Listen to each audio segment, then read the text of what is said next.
So before we get started, I'd just like to introduce myself. My name is Janeí Issacs, and I work with the Artist Collective. And it's such a pleasure to be interviewing you today and to finally actually get to see you and speak with you. It's actually so cool. I'm a Yeah. fan, by the way. I've recently learned of your presence, and I've checked out a few things while I was searching up on who CC Dewar was, but I think you can do me justice by telling me exactly who you are. Well, I'm CC. Lovely to finally meet you as well. It's been so great. I am 17 years old and I was born in Guyana, South America, and I moved to Australia in 2013, so about 11 years ago now. I study at the Victorian College of the Arts Secondary School as a jazz vocalist, but I'm also an actor and I've done many films and TV shows and commercials and things like that. And I've also done lots of musical theatre as well. So I'm a bit of a jack of all trades and I really enjoy being all over the performing arts. That's great to hear. That's actually very admirable because I myself, I love seeing people get into creative arts the way that they do. Mm. So, speaking of the creative arts, what is it about the creative arts that captivated you? What reined you in? I think growing up in such a family like the Dewar family and like the Hunt family, it's all about like musicians and being surrounded by music, especially like within the church. So I grew up with it. But for me personally, it's about, and I really love performing to make the audience feel and to learn music that really connects with me in a way that I can share with an audience. And I also really love working with other musicians and other actors because usually it isn't something that you do solo. It's like a group, it's a team effort to put something together, to put a performance on stage with a live band. It's all about working together, and it's also about trying to evoke a sense of emotion, whether that be happiness, even being angry, sadness, things like that, which I find so exciting. And there's nothing more thrilling than putting a lot of effort in as a team or even by yourself to receive that round of applause or to feel that you did what you could on the stage or behind the mic to share music and to share the performing arts, especially since it's not so encouraged, not like engineering or maths or being a lawyer. I Yeah. think it's a lot more of a giving thing to give back the music and give back like performing in general. So that's what I love about it. That's absolutely awesome, and I do believe in everything that you said. And I like that you have such an open take on the arts, and I love that you believe in giving back. All the You way said you're born in Guyana, South America, where I Yes. am from. So, how old were you when you left Guyana? So I left in 2013. I was born in 2006. So I left when I was about six and a half. Six and a half. I came and it worked out well because my brothers were about to go into uni and I was about to go in primary school. So I was about six and a half when I left Guyana. Are there any memories that you have of being here? I mainly remember being actually in the church, I think. That's because my grandmother, Marilyn Dewar, and my grandpa, David Dewar, were very like within the church. My grandma played organ, and my grandpa is a crazy bass singer. And so my parents actually met through the church. So they actually met through music as well, being in the choir and playing in the Woodside Choir. My mom is a flautist and violinist. So I always remember being surrounded by music and being within the church in that area. But I also remember having memories of within the house and school. I was in GIA, which was really interesting and really exciting, especially with my brothers. So I remember having Miss Wickham as my teacher and my kindergarten experience. And I remember a lot of the times I'd have to come to school in my gumboots because the happened to be flooded or things like that. And I always remember seeing, different things that I'm sure you would never ever see here in Australia on the regular, snakes, parrots, things like that. And so I remember quite a lot of the wildlife. I remember going to Guyana Zoo quite a lot. I remember There's something that you definitely cannot do here, as I remember I used to touch the spider monkeys and maybe hand them a little bit of food on the down low, things like that. I remember going to, is it Brewster's? Yes, Brewster's. And I Oh, used the to get ice cream place. Yeah. I used to get their Sunday thing, and it was like a purple dinosaur. And I remember that, and I think about that a lot. I think about that more than I should. And I'm thinking, damn, I could really go for some Bruce's right now. And I also remembered, like, it's just more about my childhood. So I remember, like, food. So I was a huge thing when my parents, when my dad goes back, or when I have relatives come here, I'm like, please bring me Bigfoot. Please bring me Bigfoot and Chubby. Like, I need to have this in my life still. So that was, like, a big thing. All the classics. All the classics. Yeah. Oh, that's amazing. That is absolutely amazing. You mentioned the church. Which church was that specifically? Guyana Christchurch. Ooh, okay. Pardon? Okay. Okay. Which area was it that you grew up in? I grew up in Prashad Nagar. I lived there. That's great. Well, then I feel like our families would have probably crossed paths. Probably, perhaps, I'm not sure. I was born at the Georgetown Public Hospital, and my family, they moved from Berbice to Prashad Nagar, specifically Bombay Terrace. So that's like right where the police station is. Yeah. Like right around that area. So I am familiar with like the churches in the area. I myself I'm Christian, so I went to Redeemer Lutheran Church. That's on Sheriff. And from what I know, the people in the area that attend that specific church, or just the people in the area in general, are very friendly, very nice. So I can see that reflecting through you currently, and it's an amazing experience thus far. I thank you for displaying that. And to move forward, since you have such memories, like what is it about the culture or the norms that you continue to practice in Australia? I actually have a list, so I'm you gonna have a list. I have a list. I was like, this is about a list, so I need to identify. Oh, she's ready. So, I'm ready. I'm ready for this. So usually over the year we'll make like sorrel, mulby, cook up, pine tart. Like I said, a norm that I try and bring to Australia is like Bigfoot and Chubby. It's really bad. And then of course it's like Brazilian influences like churrascaria. There's a really great Brazilian restaurant up in the city that we go to, and it's actually so great. People come around with the big skewers and slice up the meat and everything like that. I don't know, with that of course as well, can't not have that. Like for Christmas we do pepper pot as well and black cake, and we've still got it here and and we've got like black cake sometimes just for like special occasions. Like my mum has this huge jar of just fruits just like settling in this rub. It's crazy. And like at like Christmas time you open up this jar, or even like when the jar's open in the next room you're like, whoa, what is that? It's crazy. It hits you. But yeah, those are the type of things. It's mainly food, and also I also love to listen to a lot of like calypso, soca, reggae music, things like that I try and bring in. And I'm trying to, obviously at a performing arts school, I'm like, hey, listen to this like Latin American music. Have you ever heard of calypso?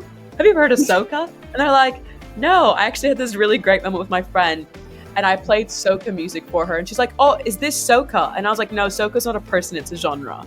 But it was like that. And so I think it's exciting being in a country that isn't used to those sort of things, and you can introduce them. And you're like, oh wow, I actually really like this music. And I'm like, yeah, you would. So that's awesome. It's like it's sharing that as well. Yeah, that is amazing. Wow. Okay, so in relation to, your artistic career, both in music and in acting, right? How, has your Guyanese heritage influenced that? I think, it's a really good question. I think when I'm looking for a role, or I'm looking at a role, I think when I look at the character brief, I choose things that relate to me. Like for example, there was like a Moana casting coming out for either like a live action thing. Wasn't sure. I can't remember now if it was for a musical or if it was, it's for the movie. I remember now, it's for the movie. And it was like a live action thing. And I was like, I would never audition for this because I am not of that descent. So I think when I go to look for roles, I use things that I can actually personally connect to, that are part of me. And I think when it comes to being someone of Guyanese heritage and being from Guyana, there's so many things that I reflect upon when getting those roles about how much I'm grateful and I appreciate those opportunities. And I think when I move into those roles, I feel not only am I representing myself, but I'm representing like my country as well. And so I'm very appreciative of that, and I want to do my best work, especially considering my family is very musical and they are very gifted people. So I want to do my best with that. And I think being from somewhere that is such a cultural and such a beautiful place, I want to share that with the people that I work with.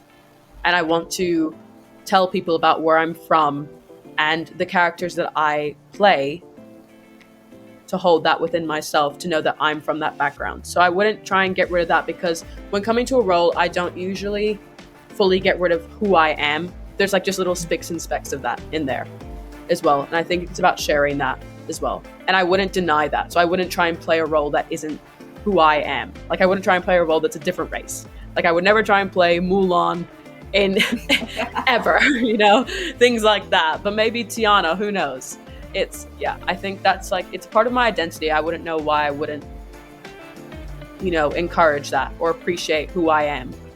So it's things like that, for sure. Have you ran into, at least, well, I don't want to say, uncomfortable positions when it comes to roles, but have you ever had any experience where certain roles were like unfamiliar to you? And if so, how did you cope with that, or how did you fit yourself in to make sure that your acting was as best as it could? I think that's a good question. I think when it comes to being a different person, it's more of actually exaggerating who I am as a mixed race person. I think, like, for example, in singing, when I was a kid, in singing competitions, they'd see a person of color, a girl, who has a maturer voice than everyone. And so they'd expect immediately that you're going to sound like a 40-year-old black woman who's gone through like hell, can sing soul music like crazy. And so when you're not like this stereotypical archetype of a character, it's kind of like, oh, then why do you look such way and not sing this way? And it's kind of more about paving your own path. But I think I found that a lot growing up, and even being in the jazz industry here in Melbourne, and it's a present day thing, is that when you step into that room, people expect a sound to come out of your body that's similar to like Ella Fitzgerald, Beyonce, like Rihanna. And maybe that doesn't always happen because that's not who I am. I think it's like an expectation of my own race to sound like these type of people. And I remember being told, I was at a blues gig and someone was like, wow, I've never seen someone looking like you, coming here and singing like that. Like I would only find that in maybe like in America, where there's like a larger population of people who look and sound like that. So I think there's an expectation for me to represent what's there, or to represent other artists that already exist. But I think it's me trying to find my own voice in my own way. So it's more, I don't find that uncomfortable. I think I just find it maybe just something that I have to understand and get around to find my own uniqueness and individuality, mainly. That was amazing, first of all. I just have to let you know, that was an absolutely amazing take.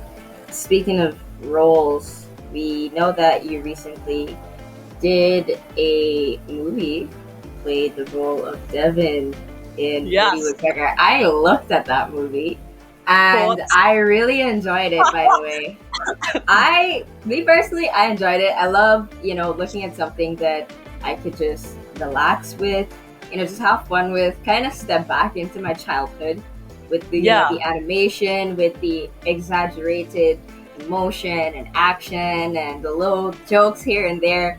I love stepping back into that phase of my life, and I think that movie really did a lot of that for me. So what was your family's reaction to you getting that role?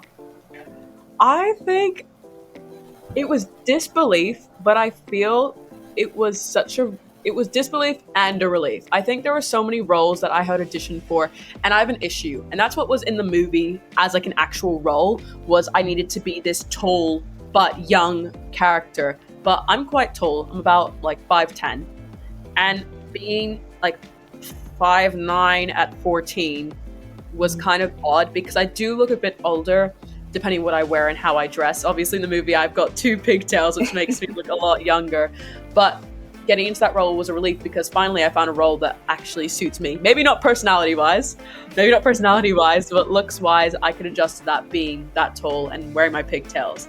And I was actually just like so excited. My family were so excited for me, and it was just such an amazing opportunity to have. Yeah, I was in disbelief. I was like, oh my gosh, I'm gonna be in like this Netflix film. Like what? Like what? You know, and it was the thing is that it was amazing because it happened right after COVID. And obviously in Australia, our lockdowns were harsh. So we were basically in lockdown for maybe about like a year and a half straight. To be fair, and we had curfew, we had the 5-kilometer radius thing. I'll be honest, sometimes me and mum would go maybe 1 kilometer out just to go to this donut place that we really liked sometimes. I'll admit that, but it was pretty crazy. And then to have such a big opportunity like that come round after such a relatively dark and depressing time, like a very isolating time, to be back on set, to be working on something new was just so exciting. And my family were just so supportive. Family all over the world were like, wow, this is amazing, you know? So yeah, it was disbelief and just excitement, pure excitement. So other than, just coming out of COVID and also, the nature of your hike and stuff like that, were there any other unique challenges that, you had to prepare for or were dealing with playing that role of Devin? Well, it's actually like the funniest thing because in my callback, Rosenbaum kind of was like, he asked me, he was like, do you have meatheads in Australia? He's like, do you know what a meathead is? And I was like, yes, I do know what a meathead is. And so he asked me, he's like, I need you. He's like, I know you're an intelligent girl, but I need you to be like a meathead, like Dumbo, everything. Now, this was a role that I found really fun to do because I could just throw away all my intelligence, all my everything. And it was probably the most difficult thing because in myself, I was nervous, but obviously I had to put that away from myself and be this character. And I actually really got into it. Like I was stuck in this for like that furrowed brow thing, that loud, over-exaggerated voice. It was quite exciting. And for ages, and even now, when I'm nervous, I put my hands behind my back, like this, in like a soldier way. And then people are like, why are you standing like that? I'm like, sorry, Devin's still here somewhere. Things like that. I think it was, and also my brother, my second youngest brother, well, the middle child, he's in the Navy. And so I think I probably got off some tips and some advice from him of how to look a little bit military, scary-ish. So yeah, I think I was just preparing for like that really Dumbo role, which I hadn't done before.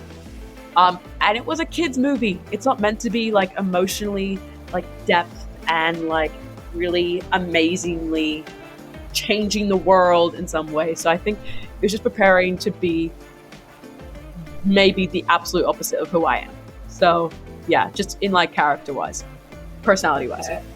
Awesome. Yeah. Well, seeing as that, there was, I would say much to prepare for, judging from, the nature of kind of switching personalities in a sense. What would like a typical day on set look like? Just, shifting back and forth from CC Dewar to Devin. What would it look like? Yeah. Surrounding yourself with your coworkers and such. Yeah, it actually started way before I even got on set. Like majority of the days, like I'll tell you my first day on set, which was like crazy, because it was my first day on set, and I was like, whoa, this is so new and amazing. So I think I woke up maybe about 4:30. I had my hair already in my pigtails, not done very well, because I'll let the makeup people make it look nicer. I woke up at 4:30. I had breakfast. I probably had cereal, a cup of tea. And I was looking at the script, checking what scene we were filming today, which was actually the first scene that I arrived on, where I cause she really did trip, that one. And then the car we had a driver, which was like amazing to me. I'm like, I've got a driver. This is like amazing. So we pull up in his like little SUV and out front of my house. I'm like, and then people probably were like, my neighbors probably like, why is this girl getting picked up at like 5 a.m.? Like, what is happening?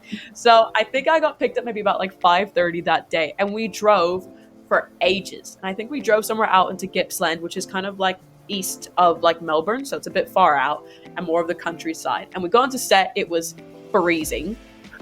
It was really cold. And then I first saw my, say, camper van, not my camper van, but my trailer.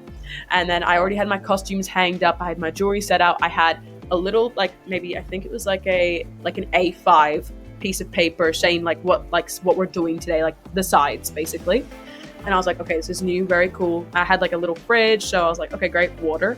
So I got changed, and then after I got changed, put in my jewelry, I head off to makeup and hair. They will put like, usually, sometimes I had a bandana. For some scenes, I had like 2 streaks. And the craziest thing is they had to take a photo every so time so they'd get the streaks right, because obviously we don't film everything on the same day.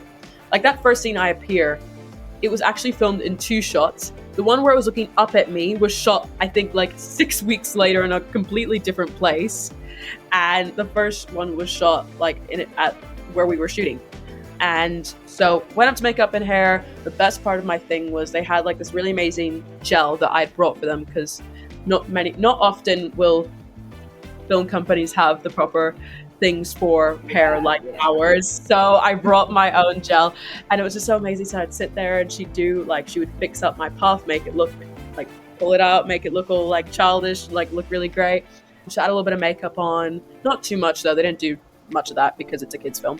And then I'd head out. We had breakfast, and then we moved straight onto set. We'd film, and I think the scene that we were doing had to be filmed maybe about 15 times, because we had to do the actor Chloe, and she was tripping, and so she had to trip, then a stunt double had to trip, and then her B character had to trip as well, the one who looks like her but isn't her. And it took so long, and I was like, okay, this is what this is all about. And I was so excited to be there, like I didn't really care. And then you had all the extras, and that was actually one of my favorite things, being on set. And I've heard so many times people are like, oh yeah, like I've met like this famous actor and they've been really rude because they aren't nice to the extras. I'm like, the extras are my best friends, right? Like, because we were in like 2 camps, and I was like, hoorah, let's go. Like let's be if we're gonna be a camp, let's be a camp. That was so fun, actually. Now I think about that. That was probably one of the best parts, was making friends with all the extras. And I actually knew some of them. So some of them I actually go to school with. And I remember I pulled up to VCAS in my first year, and they're like, how was Woody Woodpecker? I'm like, oh, how do you know that? And I realized I recognized them because they're one of the extras, which is so like great, because it really showed that things come back round and you meet them again. And I think that was probably one of the big experiences that I learned being on set, is like, you know, these people will still reappear in your life because they're usually in the arts anyway.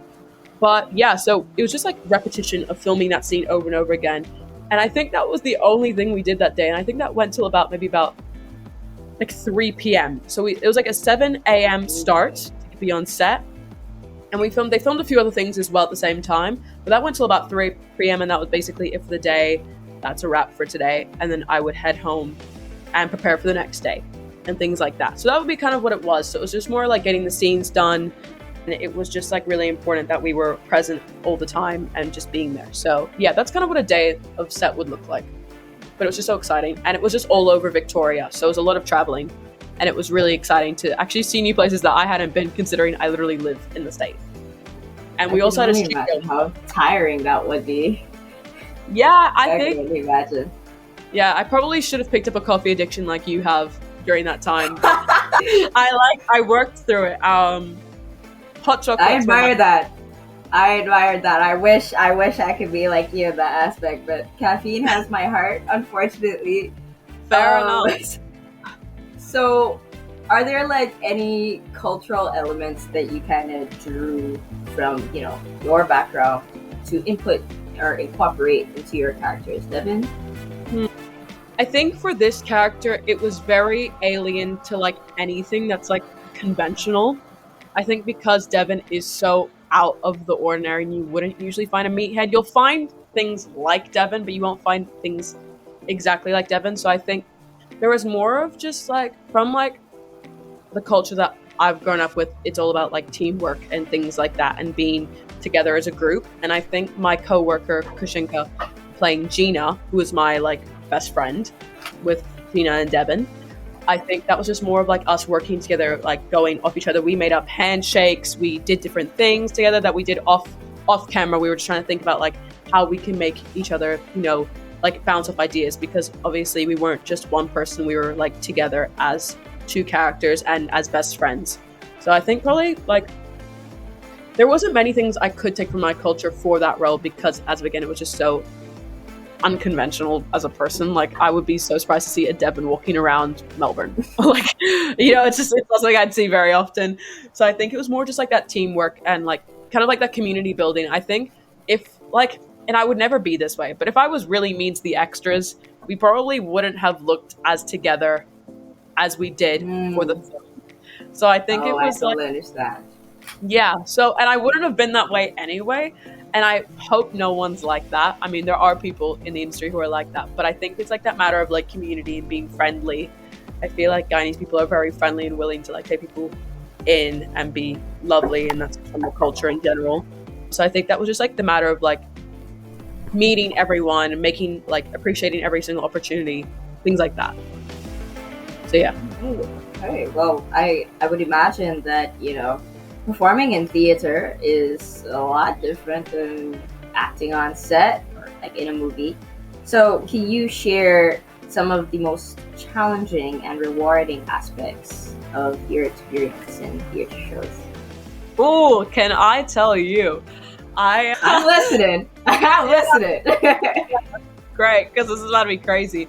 So last year I did a production of a chorus line where I played Sheila, who is, as of again, she is originally played by Deirdre Goodwin. Might have gotten that name wrong, but I believe that's correct, in the original Broadway show. And she is this tall, silky character, and she is black. And she definitely has that in their personality. And it's that same thing of like that exaggerated blackness where they've got like, they talk in that way where they, you can imagine it. It's just that sound, the way they talk, like Queen Latifah, like in Hairspray, that vibe where it's like, child, you don't know anyone. It's like that type of like that talk. And so Sheila's character is very put together. And the issue that I mainly had with Chorus Line, and it wasn't being Sheila. I loved being Sheila. That was just so exciting. She was witty, she was sharp, she was fast with her comebacks. She had a little rivalry going on with another one of the characters, another one of the dancers, because Chorus Line is all about being on the line. It's about being part of the chorus, and in theater, it's very real. Chorus Line is very, very real. And it's a thing that people experience all the time, getting on the line and remaining on like the show, and kind of that things actually don't last forever, which is like kind of what the conclusion they come to at the end when they say the song What I Did for Love, which is an amazing, beautiful song. But the main issue I had to overcome, and I'm still overcoming as a singer-actor first, is dance. So Chorus Line is a chorus. It's an ensemble. It's like the fan kicks, it's the splits, it's the jumps, it's the sharp, you know, hit to smooth type of movements. And I'll be honest, I am not dancer first, obviously. You could see it. But the thing is that I found that experience so humbling and so exciting that I learned a lot. I remember I was in the dance call for that, and I was like, what am I doing here? Because there are these kids from these really like prestigious like dance schools, like Jason Coleman and Patrick School of the Arts, which is like Australia-based schools here. And those dancers are freaks. Like, they're amazing. And so I was just standing in the corner. I was like shaking against the wall, like, what am I doing here? What am I doing here?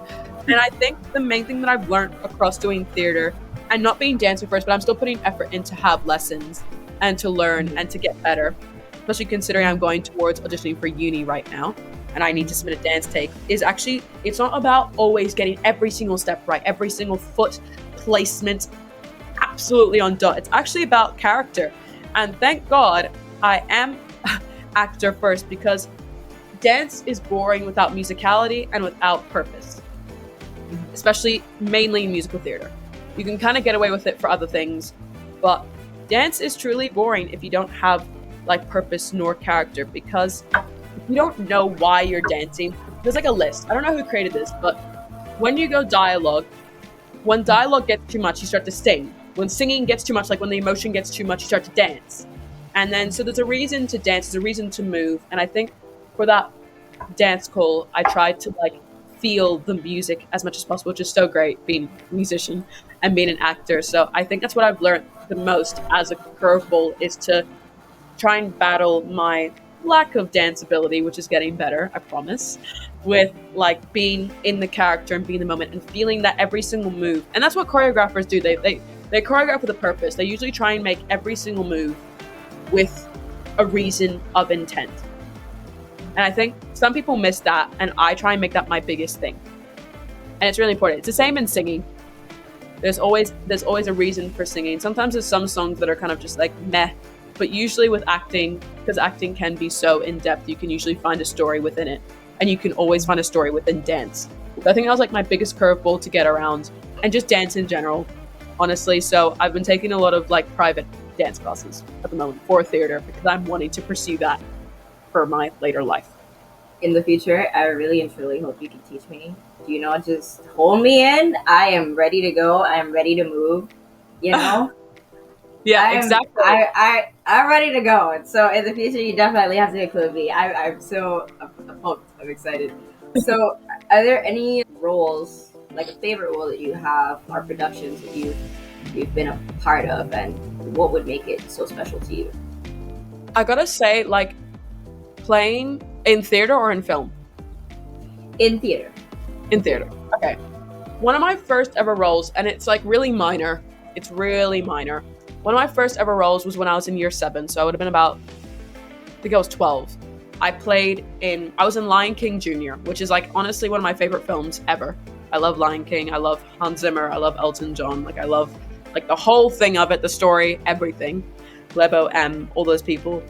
And I played Rafiki. And keep in mind, I was 12. It wasn't like anything crazy, but I think that was such an amazing moment for me because I hadn't done it before, and I realized that I really loved it. And to start off the whole show, I remember I still have it actually. I have this huge stick that I found in the flora and fauna near my house as Rafiki, and I bought some like gourd balls, like that sounds terrible, with like, and they would shake a lot. So when I would go across the stage in the dark before the show starts, I have to be really quiet. And it was the most scariest thing because it's like, it's a split second of music and then I'm already singing like the not to that thing. And so I'd have to quietly go across stage in the dark, try and find my spot, stand ready with my stick and everything, and sing that. And I remember I did that like rehearsal to rehearsal, night after night with the shows. And it was still such an amazing feeling every single time. And I realized like there's nothing like theater. There's nothing like this that you can do it. Like, you know, people go to work maybe a few times and like, okay, this is pretty like okay. But like day after day after day after day, you're probably like, okay, this is kind of like boring now. I mean, it depends what type of job you have. Maybe if you're working at McDonald's, maybe that wouldn't be the most exciting thing ever. But like in like theater, it's so different because every single night it's different. Usually it's different because someone drops something and you're like, ooh, let's improv this out. Or the audience is reacting and laughing at something that they never laughed before at, and you're like, okay, I'll take a little bit of this and I'll add a little bit of this here, but obviously you can't change too much. But yeah, I think that was such an amazing experience that night after night, I felt even more excited about this thing. So I think being so young and being able to experience that is such an amazing thing.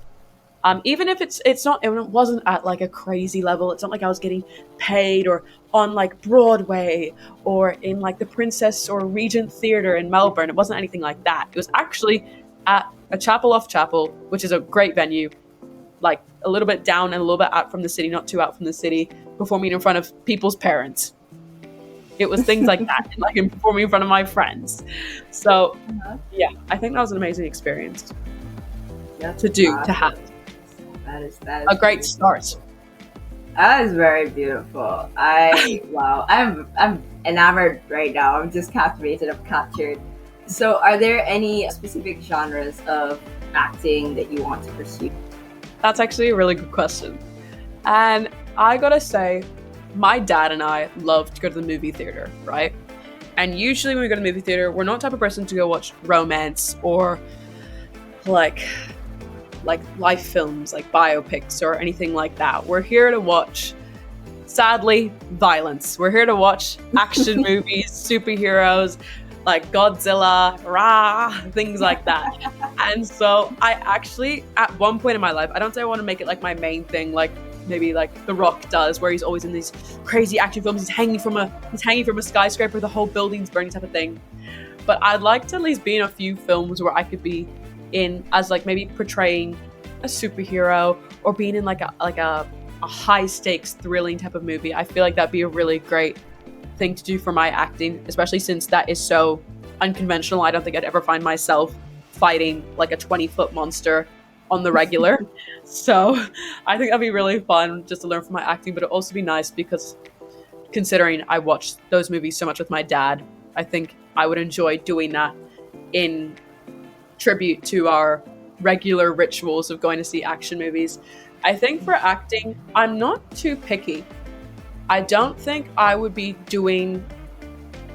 I would like to remain out of too many kids' films, but that's fine. I don't mind. But I would love to be in things like Bridgerton. Like, if like Sex Education was going to continue, I would have loved to be part of that. That was such a great thing. I've watched all the seasons. I thought that was so funny. Like, I would love to be Bridgerton. Remember seeing Queen Charlotte, things like that. Like, Shondaland in general. And she's making all 8 books, so I have my fingers crossed. Manifesting. We are manifesting. We are manifesting. Berkeley, guys. Exactly. Netflix originals, things like that. And also, at some point in my life, I would love to do voice acting for like different like animated characters. So I guess I would do kids films in that way. Like Disney, Pixar, things like that. Yeah, I think I'd probably be up to anything, but as of again, what I said before, I wouldn't choose a role, I wouldn't apply for a role that doesn't speak to me as a person. I think Go ahead. No, go ahead. Oh wow, we're very cordial here. I would want to know, like, speaking of, I hear you speaking of, wanting to be, or thinking it's fun to be in, those action-packed films and kind of diversifying in a sense. But is there any specific character that you want to be able to bring to life? That you want to say, CC Dewar brought this character to life? I feel like it's every like black girl's dream to play Tiana from Princess and the Frog. I agree. Every girl's dream to do that. So that's probably like on my list. Even if that became like a Broadway type of thing, which would be sick. I wonder how they would do that with the frog thing. But I would love to be part of that if that was something to do. I think probably Tiana. I feel like that's such a basic one, but I feel like that's like a thing from a child to be like, that's the only princess that I can actually identify with, because there's just too many like different ones that I wouldn't probably go for. I don't think I'd ever find myself in a Cinderella. Completely impactful. I believe it's completely impactful. And it hasn't been done yet. People making films of like with like Little Mermaid, and then they're diversifying it by using people of color, which is great. But where's Tiana at? Where is my princess? Where is my black baddie princess that I want to see on these screens? I would love the opportunity to apply for that even. But I think that character will take a lot because it's such an important thing, because it represents like the New Orleans jazz and that area, I think. So hopefully the casting for that would be really good, but I would love the chance to apply for that. I think I can't really think of any like movie characters or film characters I want to play, because there's so much being created right now that is original. I mean, if you look at like the movies that are coming out right now, it's all sequels. It's all like prequels, sequels, like Hunger Games that came out. There's a lot of Minions movies, Inside Out. There's different movies coming out that are all just prequels and sequels. So hopefully there'll be some original stuff coming out as well. Tell them they gotta dig a little deeper, because we're waiting for that film. Honestly, exactly. I would be the first one in the theater if they release a live action of Princess and the Frog. Please, it's actually one of my favorite Disney movies ever. Yeah, I think. Amazing. Yeah, I think if I was gonna choose, rather than playing a character that I know that exists, it's more of like playing a character with an actor that I know. So I'm a big fan of horror films, and I want to so badly play alongside Vera Farmiga. I don't know if you know who she is, but she's the lady. If you've seen any of The Conjurings, she's the lady, the psychic lady. And I absolutely adore her as an actor. She's crazy good. She was in that woman's diverse. She went from like Conjuring to Godzilla. Like she was in Godzilla King of the Monsters as the mother, and she absolutely ate that role. And it was just so good to see her. And I just want to perform with her so bad. I also would love to, she's a big inspiration for me, and also so is Octavia Spencer, which you might know her from like The Help with the Who pipe. Yeah. And then Viola Davis.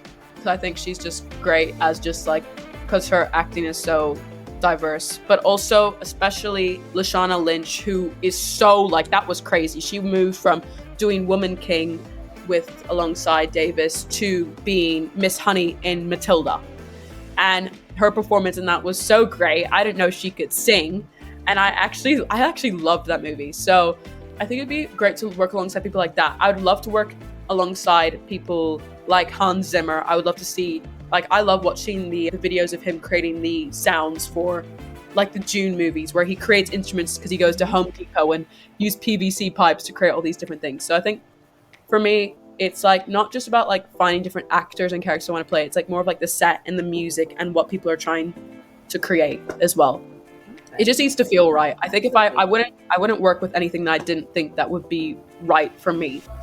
That's great. I think that it's very inspirational.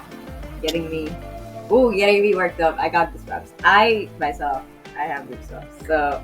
So do you have any like rituals or routines that you do to get you in the right mindset for performing? Performing like live in music? Yeah, in music specifically. Okay, for example, I had a jazz gig only like 2 days ago, Friday night, and I think I was having a really tough time actually, and I'm still somehow I'm still a bit sick, and so I was struggling from like a really bad cough. So I actually had to take a few days off that last week just so I could rest, and I found that there's some things that I don't know if it's a Guyanese thing or if it's just my family thing. They're obsessed with like honey and like apple cider vinegar and things like that, like the home remedies. Mostly a Caribbean thing, like Guyanese all across the Caribbean. Just throw a little honey in there, they got you. You know, there's cinnamon, apple cider vinegar. They got you. Easy right up bad.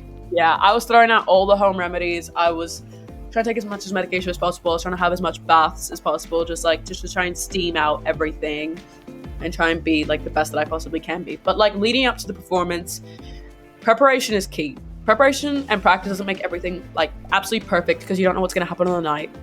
Something could go wrong. I think on the night, I didn't see it, but my drummer was getting really into it, and his stick, he hit the cymbal and it flew back out. So it flew into the audience and nearly hit someone by accident. It was a hilarious thing ever.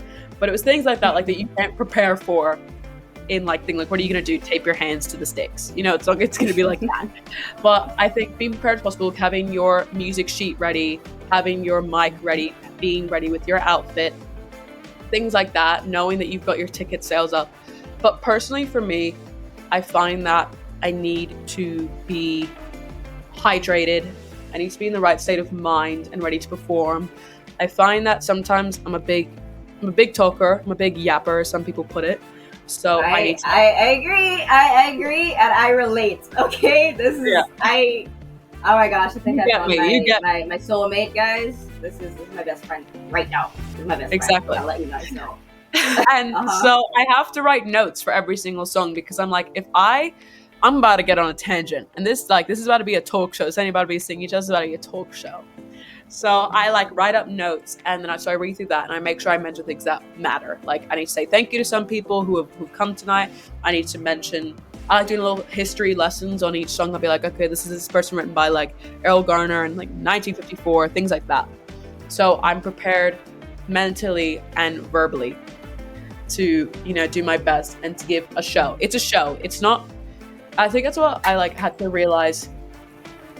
It's not like talking to friends. It's a show. People are here to be entertained. So it's a matter of like trying to be in that right state of mind. And you can't be sad or upset and then be able to entertain people. I think I usually just do it by being hydrated, prepared, in the right state of mind. So I'll find that through like music. Like I'll listen to songs that I really like.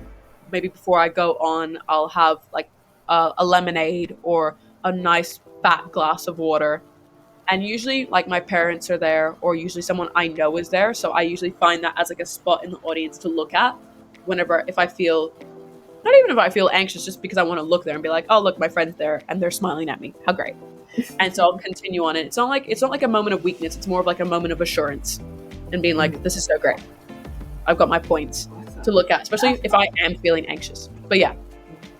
That's awesome. So you did mention that jazz singer, right? Pardon? So you did mention that you are a jazz singer. Yeah. Right? So how would you describe your style of jazz? Well, that's what I was saying before. At my school, it's like no one really wants to play like the big band swing jazz. No one's gonna go, oh, 1, 2, like that type of thing. It's usually like Latin music, like Latin fusion, jazz funk type of vibe. And so I find that the style of jazz that I try and do is I still maintain and I still pay tribute to the classics like Ella Fitzgerald, Billie Holiday, Sarah Vaughan, Nina Simone, people like that. So I do sing quite like the standards, like Misty, Summertime, Cry Me a River, things like that. But I also try and implement some like Afro-Cuban stuff. So like, for example, on Friday, I'll use that as my example, I did Afro Blue, which is like an Afro-Cuban mix. It's in 3/4. It has a like an Afro-Cuban like drum going out. And I was like, guys, have fun with this. Make this as like crazy as possible. And they're like, and the drummer was like, don't tell me that. I'm going to go crazy on this. And he was like, okay, good. So it's things like that. Cause I don't try and stay on like that really boring swing type of vibe. Summertime, sometimes I'll do that in a Latin feel. I'll ask my drummer to use like soft mallets and just make it really like saucy and different from what you would hear like that original Summertime. And actually, fun fact, Summertime is like one of the most, or is the most covered song ever, which is crazy to me. Anyway, and what else? I did Big Yellow Taxi by Joni Mitchell. And we did that in more of, which is such a iconic song. And we did that more of in like a funk, like a jazz funk type of way, which you would normally hear in her like folk voice with her guitar. And she's got amazing control, Joni Mitchell I'm talking about. But yeah, on that night, we did it more of like a jazz funk, which was really cool. Yeah, I think, and I did a lot of blues as well. So I don't do just like jazz music, I do blues. So, you know, like your 12-bar blues, things like that. I pay tribute to like soul music, especially like I did Respect by Aretha Franklin. I'm a big soul and R&B person. Like my top 3 artists that I take my most inspiration from is Beyonce, sadly, but fair enough. Beyonce, SZA, and Miss Lauryn Hill. And I can see that shining through. It's beautiful. Yeah, I've seen 2 of those people. I just need to see Beyonce, but she needs to make her ticket prices lower. I am 17 and cannot afford those crazy prices. And she needs to come to Australia as well. So I think when I look at my music and when I'm arranging charts and creating different like harmonies, and that's what's so exciting about being at Beatcast, is you learn things like chordal harmonies where you can make things more complex, more interesting, like have a descending chromatic thing, things like that. I think when I see music and I'm like, oh, this is kind of boring, I can change up the arrangement. And that's just from the education that I've received at places like Beatcast and being in the industry with other musicians who tend to be adults. So I find that I've learned a lot faster than maybe some other people have been able to. So I'm very grateful for that. So I kind of just try and take the songs that I want to do. And because I have this knowledge, I can change it to make it my own. So not everything is the same old jazz that you would hear back in the 1930s. Yeah. So and then I would like to know, like, are there any talented musicians that you've met and collaborated with? And are there any moments you can share that were like so special to you? Like you hold dear in your heart? Yeah, I actually have one really big one. So I met this lady when I was in year 7. And she's a South African lady. And her name is Fem Belling. And she moved from South Africa to England, and she was the first Tracy Turnblad in the UK on West End, which is huge. And then she moved to Australia, and now she resides here, and she's a jazz vocalist. And as mothers and parents do best, we were at one of her gigs, really randomly. It was super random. and we were there, and mom was like, okay, the gigs ended, like, go take a photo. I'm like, no, and like my social anxiety was acting. She's like, no, don't go, like, I don't want to take a photo with her. She's like, go take that photo. And I was like, okay, all right. And so I go to take a photo with her, and we smile, take a photo, and then she's like, oh, so like, are you like a singer? I was like, yeah, I'm a jazz singer. I'm working towards it. It's something that I'm trying to get into more. And she's like, oh, okay, great. Like, that's so amazing. Like, wow, that's so great. Like, what are you thinking of? Like, blah, blah, blah, blah, doing all this stuff. And she's like, okay, great. Well, do you want to come and play at my gig? And I was like, oh my gosh, like, I would love to. And then I was like, when is it? And she's like, oh, tomorrow. And I was like, what? And this is like a Thursday. And I just met this lady. And it was like, it was during COVID as well. Like, just at like the start of it, I think. And I just met this lady, and I was like, you're asking me to come to your gig. Like, I'm 13. Like, you haven't heard me before. So I think, and then the next day I came to her gig, and then her bandmates were like, what is this child doing here? Like, why is there a 13-year-old child up in like the Jazz Lab, which is like a very well-renowned venue here in Melbourne?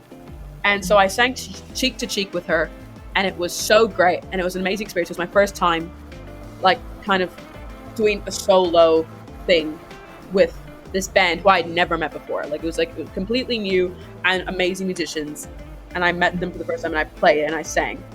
And I think from that moment, and she's been a huge mentor for me. She helped me get into VCAS. She helped me set up all my songs, my transcriptions. She taught me a lot that I know now about jazz that I've taken in to myself when I go out and perform. Yeah, so I think from her I learned that like trusting people is huge. I think, considering she's never met me before, she doesn't know who I am, and she offered such an amazing opportunity like that to me, which opened me up to so many more things, was amazing. Like, I met all the owners from Jazz Lab, who I've done a few gigs with them now as well, and things like that. So being so like trusting and so brave and lovely and going out and grabbing that opportunity is so important. I think that's why I learned a lot from her, and she was a huge mentor for me here in Australia and moving into like my jazz pathway, and her being such an amazing mentor and helping me to get into places like VCAS and to feeling more confident in me as a jazz singer and trying to find my identity. That is so amazing. And she's given me so many opportunities, and I've met so many people through her as well. And it was just the start. It was just taking that photo. So I have to thank my mom, but I also thank her for trusting me with the music and sharing that music. And she's all about sharing the music and giving back and giving to the next generation, which I think she was really trying to do, and which she has done. And that's what I'm trying to do now, is I'm just trying to create a platform for me to create this music to then pass it on to the next generation of that. So she's really inspired me to be brave and try new things, and just anything is possible type of vibe. So yeah. So seeing is that you are a singer, do you also engage in songwriting from time to time? As in, like, lyrics and stuff like that? Ooh, the question of the times. The question of the times that all singers must face. I have started writing. I actually have to, because I'm taking up styles and composition this year, so I actually do have to write lots of music. So within that, I've been fortunate enough, when I was younger, my parents already knew. They already knew this, that I would start writing music. So they bought me lots of really great equipment, which I hadn't used for a while. And then I hit about like maybe 16, and I was like, I need to start using all this equipment. I was like, I need to start using all of it right now. And so I think being at VCAS, and I had a subject called music industry in year 10, and it helped me learn like how to use like GarageBand, Logic Pro, Sibelius. Sibelius is like a notating software, which is apparently it's outdated now, but we use it at school, and it's really helpful just to like see music, because a lot of people write music without actually notating anything, which is kind of crazy. But I think I've been raised in a way that I want to notate everything, so it's been very useful. So I have moved into like composing music, and it's just like in year 12 there isn't much time. I'm studying for exams, I'm preparing for uni auditions, but I have been like, sometimes I'll have bursts of like lyrics in my brain while I'm sleeping, and I'll have to grab my phone, open the notes app, type it in, shut it, go back to bed. It's kind of like that. And then I get really nervous, and I think as a vocalist, other vocalists can probably relate to this, but there's always like that impending doom of having to write your own music, because people think that you can't you can only do covers for so long. And also, I don't know if you'll find this, but a lot of the time when people ask vocalists, they're like, oh, so you're a vocalist, but do you play any other instruments? And then usually vocalists will have to back that up and be like, oh, no, I do. I play piano and I play guitar and I play bass, like things like that. And so it's often that like with vocalists, they can feel, and sometimes I feel this way, it's like it doesn't feel as valued as maybe as an instrumental does. Like you would probably wouldn't ask like a guitarist, oh, do you play any other instruments? Oh, like you might, but vocalists are quick to enact on that. So I think it's like an impending, not a doom, but like sometimes I feel like it's a doom. I'm like, oh my god, I need to release an album. But it's like an impending thing of like being able to play and do more than maybe the ordinary. I think it's kind of just like learning to like know a bunch of instruments like guitar and piano. I feel like that's a given for all vocalists anyway. And it's also to learn music. So I think it's me getting rid of that expectation and allowing myself to create. And I've learned more recently that it's not about just like creating and playing and writing and doing all those things. It's actually about listening and being, obviously, it's about listening and being like there to witness other artists create, even like not even musicians, like going to art exhibits to see like dancers perform. And there's so many places that you can receive inspiration from, which I've realized. And I find that most of my music comes to me when I'm looking at other people create. And it's so inspiring. It's so inspiring to see other people create art in different ways and in different like forms. So I think it's like, for example, I've listened to a lot of Willow's new album, and that's crazy. I really enjoyed that. And that inspired me quite a lot to just like have these new ideas and to kind of formulate them and expand on them. So yeah, I definitely would say I'm on the journey of like releasing music. I think it's just like me finding that time. But don't worry, she's coming along. She's coming along. God, I think you read my mind because I was gonna ask, if you were expecting a little something from CC Dewar herself in the future. You read my mind. Just pulled it straight out of there. And I think that is absolutely amazing that you're actually taking the time to not only experience but also learn, and learn through listening, learning through experience, and learning through actually going out there and meeting people, talking with people, and viewing art, seeking inspiration from things outside. It's kind of going out there and looking at how people react to certain things, how people go through the motions on a daily basis. Look, you can only stare at inspiration from that. Yeah, you can only stare at a paper and like a guitar for so long. You can only look at it for so long and think, what do I want to create? And it's like, you can't do that. You actually need to go experience, which is like so obvious, but I think sometimes people forget that. And that art doesn't usually just happen. Maybe it does, sometimes it does, but usually it's like it's a force that comes from something else. Whether that be like nature or grief or love or an experience in general. Yeah. That is absolutely awesome. And seeing as that inspiration is all around us, and always, and it just hits us in the face sometimes, seeing as that you're now getting into the groove of actually being out there and being recognized. Have you had fan encounters, and what is the most memorable interaction you've had? Okay, this is a really good one. My year level coordinator was out with her nephew on a walk, and it was really random because he was just walking along, and he must be about maybe 10. I think it's probably about 10, maybe. He's quite young, and he just turned to my teacher and apparently went, oh my god, there's this movie that I've been looking at, and it's so good. I just love this movie. I'm absolutely obsessed with it. It's this Woodpecker movie. And then my teacher was like, wait, let me can you just say that one more time? And then she pulls out a camera and faces it to him, and then he says it again. He's like, oh, this movie that I've been watching is Woodpecker, it's so good. And then she goes did you know that one of my students is in it? And then what the kids do, and they take a moment to process, and they take a moment, and it was so cute, and it was just such an exciting thing, I think, to be able to share that with kids. And I think being part of Woody Woodpecker is actually so much more than it seems. because often you have movies that are just like for adults and it's like emotionally grieving, it's complex storylines and emotions. Woody Woodpecker is a bird. It's literally a cartoon bird. It's not that deep. Doesn't have like a burning storyline. It's something like that. But that makes it so much more exciting because kids are great. Like, sure, they're like little pests sometimes, but to see that like light up on their face, thinking about some like dumb like what is it, pileated woodpecker, like, is such an exciting thing to be like, oh my gosh, this person like I know is in this movie. And I've had a few experiences, and that was just one of them, just seeing his reaction on his face change completely and being like, whoa. And like kids like imaginations are absolutely out of this world. And I had this boy come up to me as a dancer who dances at our school. We've got dancers, theater artists, visual artists, and music in classical and in jazz. And this dancer came up to me, and he's in year 7, and he's so small and he's so cute. And he came up to me, he's like, are you in the Woody Woodpecker movie? And I was like, yeah, I am. And he was like, it's like, oh my gosh, I didn't know that. Like, I love that movie.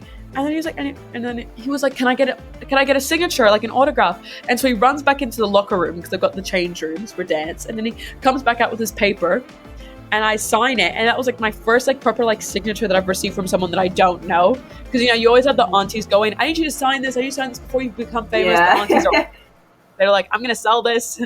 But like, it was like my first experience of this boy coming up to me. He's like, can I please get your autograph? Like, that's so exciting and so cool. And I'm like, yeah, of course. And there was another moment as well where I was recently in an op shop, because I love op shops. And I was at my local church op shop, and I was in there, and they were talking about Woody Woodpecker. And then my mum was like, oh yeah, like my daughter's part of like this movie, Woody Woodpecker. And there was a couple in there with a young baby, and they're like, and the dad was like, oh my gosh, like I just saw that movie on Netflix. Like, wait, I was like, I recognize you.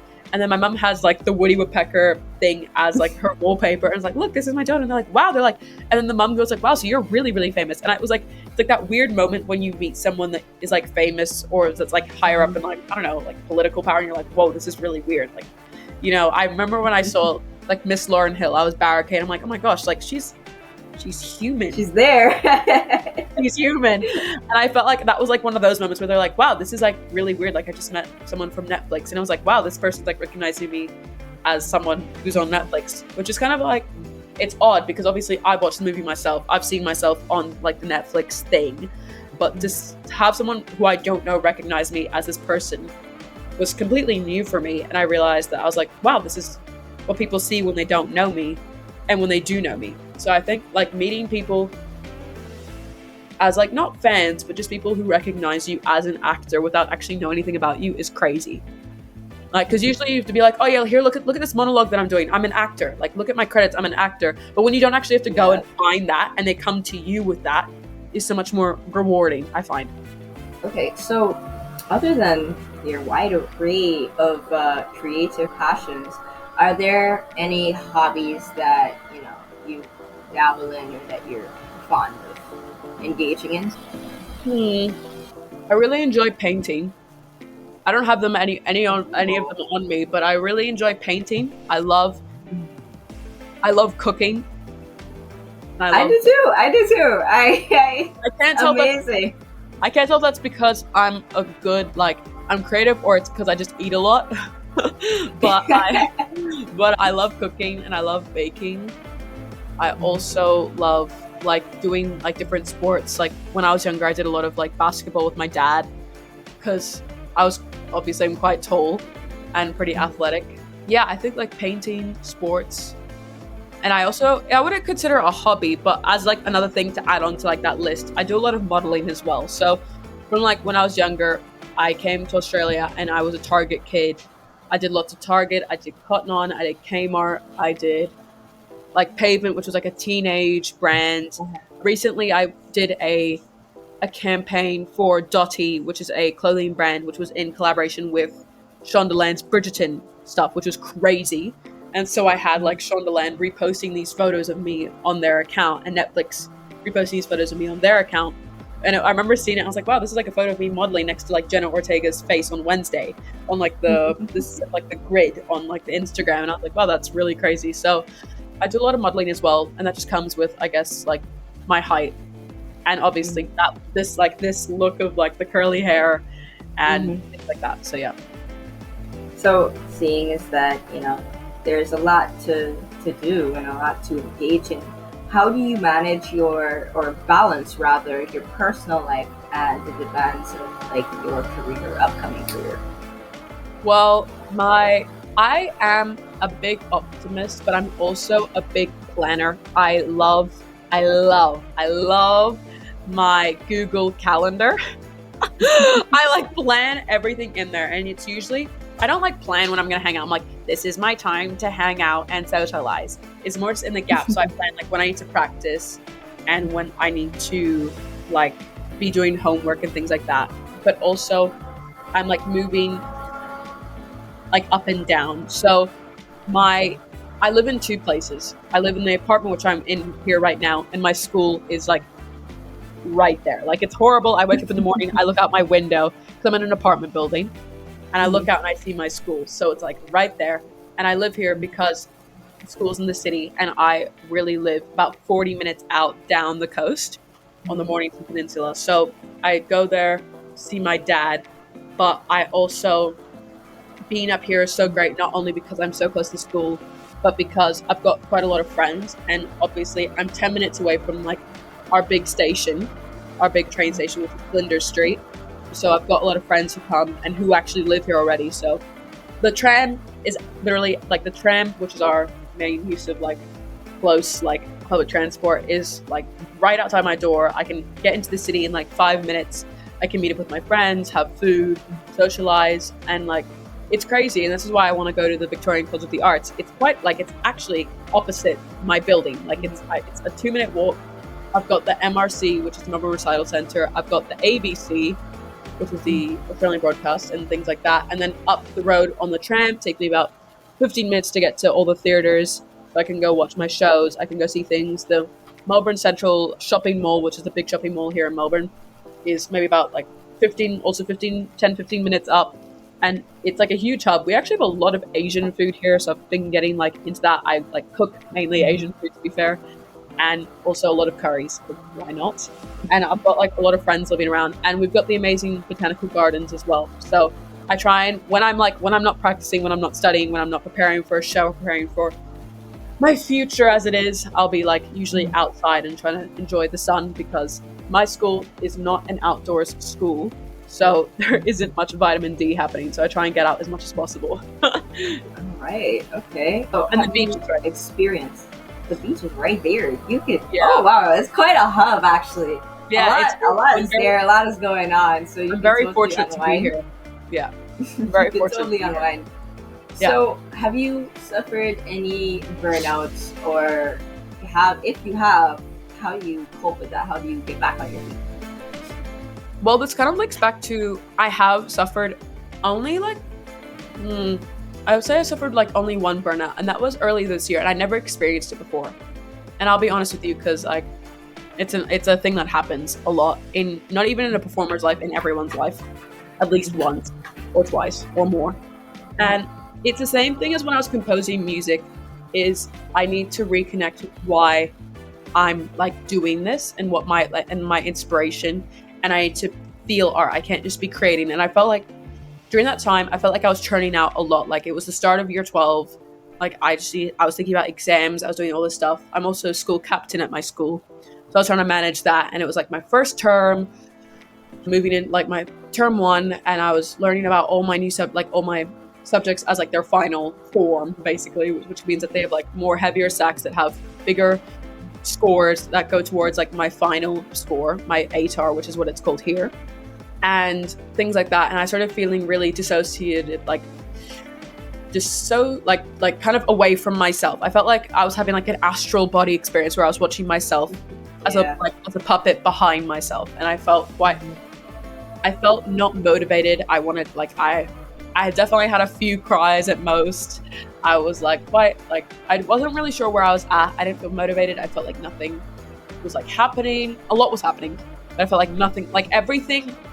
I felt everything and nothing at the same time. And I found that to reset this all, and I had the help of my coaches and my parents and my teachers, I had to take a step back and like appreciate and be in the space that I'm in. So I started doing like meditation. I started eating better because I was having like really bad things where I'd wake up really late in the day. Not late in the day, but like late in the morning. And then I'd be like, oh, I'm already late for school. I gotta go for school. So I found that breakfast is the most important thing.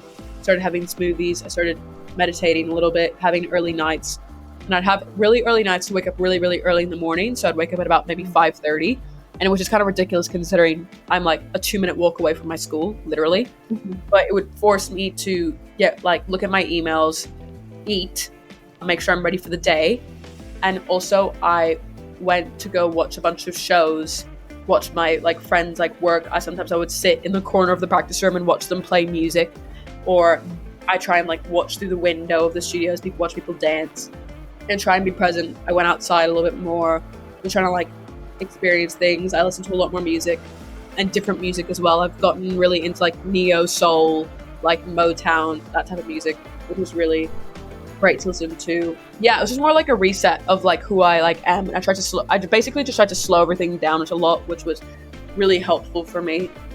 But yeah, I think I was told by like one of my mentors that the performance industry never stops. And it's so true, because that's probably why I hit my burnout so quickly, is because when you're in the performance industry, you're always looking for like the next thing.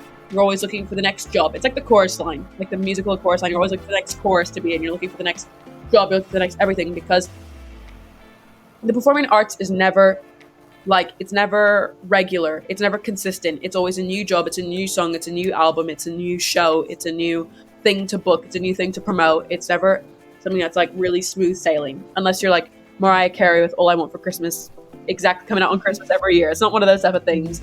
And so you often forget to look back and to appreciate what you've already achieved. And I felt like at that moment I was feeling really stressed, taking on like the leader of like being school captain, which I'm very grateful I have, and I feel like I deserved it because I put in a lot of work to get to that point, to become that leader for the school and that representative for the school.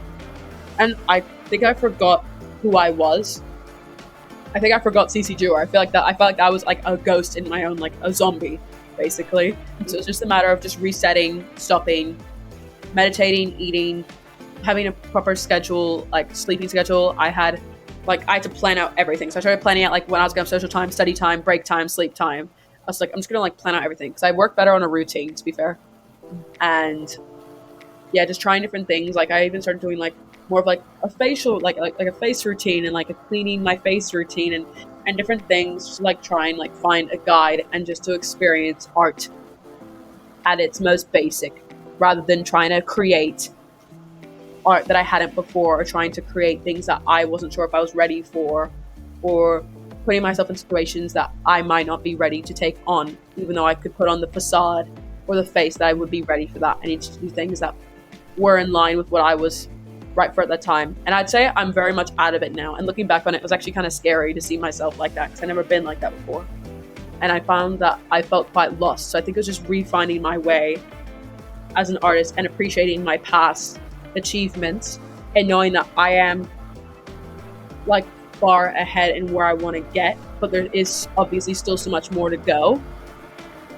But I know that I can achieve that through these methods of being well organized and practicing healthily and like a good mindset, things like that. So yeah. So hearing all of that, I must tell you that you are an inspiration to a lot of Guyanese within the art community.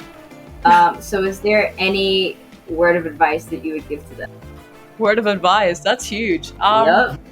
I think there's a song that I learned last year, and it's called When the Real Begins, and it's all about not stopping yourself from having opportunities, and it's about feeling like you don't deserve, or you can't achieve that. I think what I realized very quickly is if you believe that you can achieve something and you work really hard for it, trust me, you can.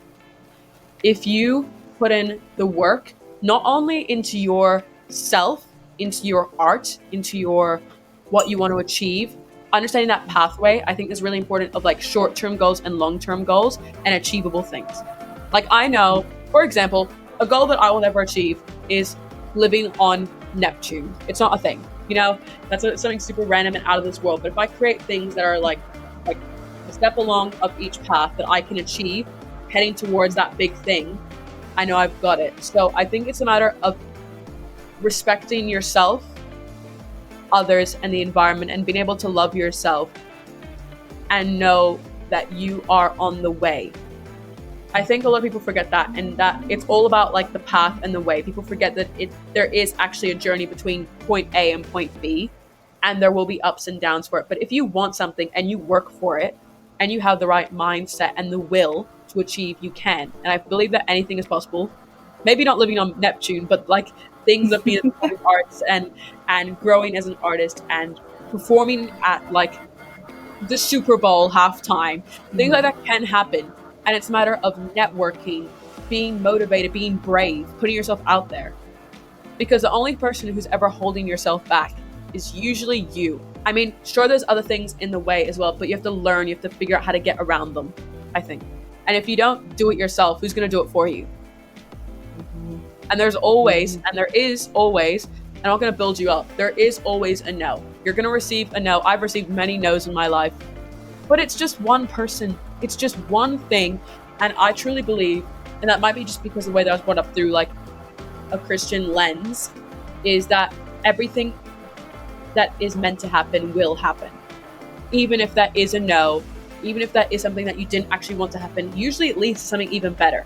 But it's a matter of picking those pieces up, forming them again, maybe in a different way, trying something different new, but being motivated to go and reach for that opportunity. Well said. Absolutely. Well said. I feel inspired right now. Yeah. I feel inspired right now, and I hope the ones that do hear this, they heard it straight from the source, and they can put that into practice. So, Miss CC Dewar, are there any upcoming projects or theater shows or films that you are particularly excited about? Man, I'm a woman of many secrets. I'd say. I actually can't. I've got a few things coming out, but I actually love surprising the world. I've always got things to surprise the world with. I've always got things coming up. I do have a show at the Paris Cat that I've booked in and that I can share on the November 22nd in Melbourne. So if you're in Melbourne, come and see that on the November 22nd. But I've always got things happening. Don't play. I've always got things happening. She has the wheels turning. Okay. The wheels are always turning. Killing me. I love suspense. I love surprising. Sometimes I'll just whip out something. Everyone's like, "Whoa!" You know, I love the tension. I love that we're dangling on the edge here. I love that you can keep us going. You can keep us wondering, wishing, looking, and all eyes on you. Exactly. I gotta keep it mysterious. I can see that. All right, so that brings us to the very, very end of the interview. But before, we end this, this is a personal request more so, but can I hear you sing a song, any song of your choice, whatever the case may be? I just need to hear it. I need to hear it. The people need to hear it. So sure, I'm gonna add another number to this cover because it is actually such a good song. I'll do summertime because on Friday we had our winter solstice, which means we are moving towards better summer weather. Let me think. Okay, I'm gonna face this way because I don't know how loud it's gonna be if I pace my whole face towards the camera. Summertime